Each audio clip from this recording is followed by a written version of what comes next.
Bismillahirrahmanirrahim. Assalamualaikum warahmatullahi wabarakatuh. Saya Najwa Najihan Nurafa dengan NIM 12140070084 dari jurusan Manajemen Haji dan Umroh kelas B semester 2. Di sini saya akan mempresentasikan hasil jawaban ujian akhir semester saya pada mata kuliah Filsafat Dakwah dengan dosen pengampu Dr. Haji Rohmanul Aziz, SHSI MAG. Baik, yang pertama, saya akan menjelaskan ilustrasi tentang pohon ilmu dakwah. Sebagaimana kita ketahui bahwa pohon itu terdiri dari akar, batang, ranting, daun, dan juga bunga atau buah. Akar di dalam ilmu dakwah saya ilustrasikan sebagai sumber dakwahnya, di mana sumber dakwah ini ada 4, yaitu Al-Quran, Al-Hadis, Ijma, dan Qiyas. Lalu yang kedua ada batang. Batang ini saya ilustrasikan sebagai seorang da'i atau orang yang mengajak orang yang berdakwahnya. Lalu ada ranting atau cabang.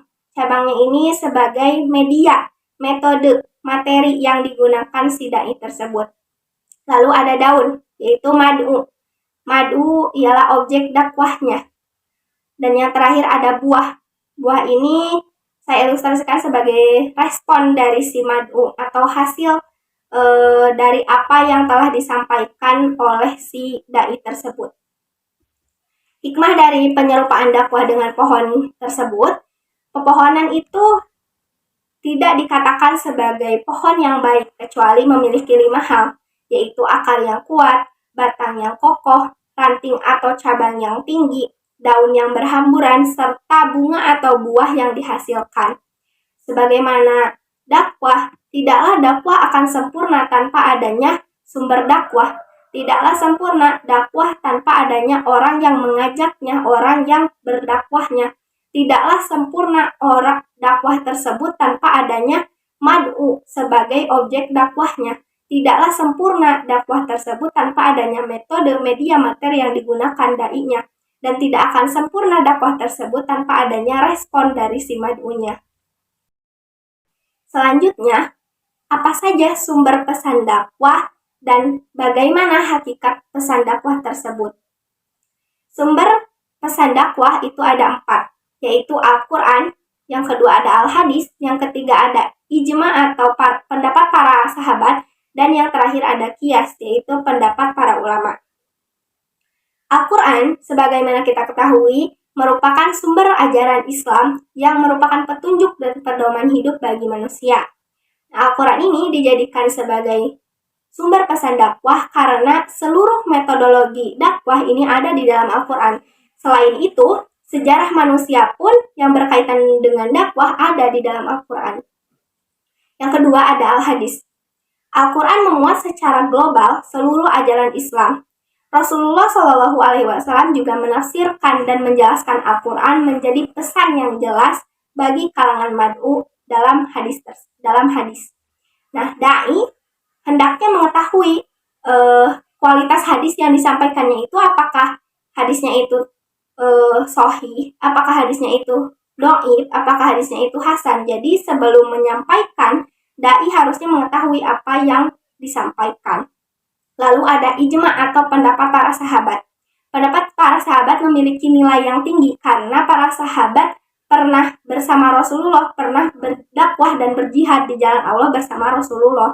Nah, sehingga pendapat para sahabat ini dijadikan sumber pesan dakwah.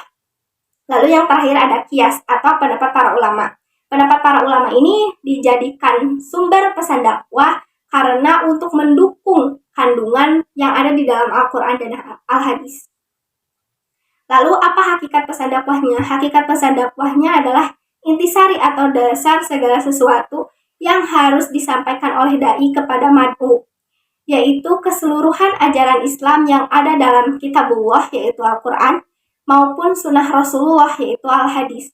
Hakikat pesan dakwah dengan merujuk kepada Al-Quran sebagai kitab dakwah adalah Islam dan syariat, sebagaimana kebenaran kitab dakwah, sebagaimana kebenaran hakiki yang datang dari Allah melalui malaikat Jibril kepada para nabinya dan yang terakhir Nabi Muhammad SAW.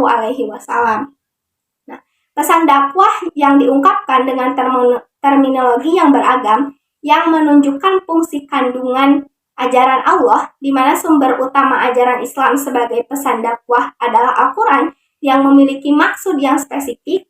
Intisari yang disampaikan dai kepada mad'u pun yaitu ada 3, yaitu akidah, akhlak, dan syariah. Maka pesan dakwah seluruhnya lengkap dan dalam sistem dakwah Islam karena menunjukkan aktivitas komunikasi yang diatur dengan berbagai kaidah. Karena proses komunikasi dari pesan dakwah itu memiliki tujuan yang khusus, tujuan yang yaitu kebaikan. Menurut pesan dakwah juga disampaikan pada seluruh aspek kehidupan melalui arus utama. Tema utama yaitu yang tadi akidah, akhlak, dan syariah. Lalu ada 3 sendi hikmah dakwah. Menurut Sa'id bin Ali Al-Qahtani, sendi hikmah dakwah ini ada 3. Yang pertama ilmu, yang kedua ada sabar atau al-hilmu, dan yang ketiga ada tidak tergesa-gesa atau al-anah. Ilmu itu merupakan sendi terpenting dari hikmah, sebagaimana firman Allah dalam surat Muhammad ayat 9. Ayat tersebut memberikan signal bahwa ilmu itu merupakan hal pertama yang diprioritaskan, dan ilmu itu lebih utama ialah berilmu dengan Allah sebagai ilah yang disembah. Maka agar bijak, seorang dai harus memahami berbagai disiplin ilmu pendukung untuk menghadapi dan memenuhi kebutuhan umat yang didakwahinya. Yang kedua ada sabar. Pasti seorang dai itu harus bersabar ketika berdakwah. Jadi sendi ilmu ini sangat penting dalam dakwah, dalam sendi hikmah dalam dakwah yang harus dimiliki oleh seorang dai. Lalu yang ketiga ada tidak tergesa-gesa.